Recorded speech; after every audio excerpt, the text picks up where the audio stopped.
میرے نبی فرماتے جو اس حال میں مرا کہ وہ گانے سن رہا تھا، فرمایا مر جائے تو اس کا جنازہ بھی نہ پڑھو۔ عزت کی موت ہے بندہ گانے سنتا مرے؟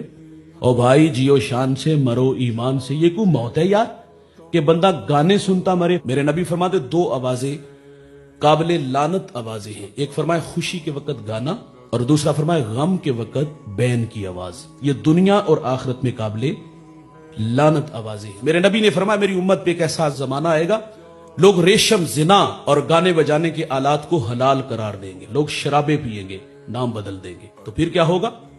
اللہ اس قوم کے بیٹوں سے ناراض ہو جائے گا، اور ناراضگی کا اظہار کیسے ہوگا؟ اللہ انہیں کھینچ کے زمین میں لے جائے گا، بعض کو خنزیر اور بعض کو بندر بنا دے گا۔ ماضی کے دریچوں میں جھانک کر کے دیکھو، 2005 کا جھٹکا، اور وہ اتنا خوفناک جھٹکا تھا، مانسیرا تھے ضلع باغ تک 1,00,000 انسانوں کی ہڈیاں ٹوٹ گئی تھی، سہاگ اجڑے، بچے یتیم ہوئے، ارمان کچلے گئے۔ سخاوت کے دیوتا لوگوں نے صبح کے اجالے میں دیکھا کہ ہاتھوں میں کشکول لیے بھیک مانگ رہے تھے۔ پرانی کہانی نہیں سنا رہا بھائی، یہ 1.5-2 اشرا پہلے کی کہانی ہے۔ ایک جھٹکا لگا تھا، فرمایا جب آوارہ ہوں گے، شرابیں پیئیں گے، اللہ زمین میں کھینچ کے لے جائے گا۔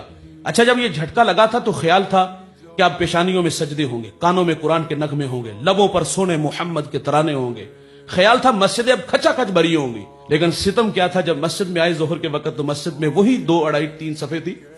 اور بھائی یہ جھٹکے لگتے ہیں، قوموں کو سنبھلنے کا موقع دیا جاتا ہے۔ اگر عذاب کا کوڑا وہاں برسا تو کھینچ کے اللہ زمین میں لے گیا، اور اگر اللہ یہاں پنجاب میں ناراض ہوا، یہ دوڑتی گاڑیاں، فلک بوس عمارتیں، بنگلے، اگر جھٹکا لگا تو کھینچ کے انہیں بھی زمین میں لے جائے گا۔ تو فرمایا جب شراب عام ہوگی، گانا عام ہوگا تو پھر کیا ہوگا؟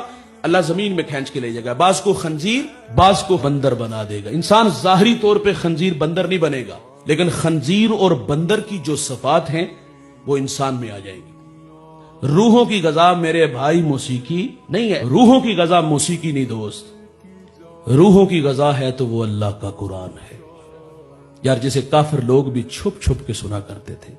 اور دوست رب سے باتیں کرنے کو جی چاہے نا تو قرآن کھول کے بیٹھ جایا۔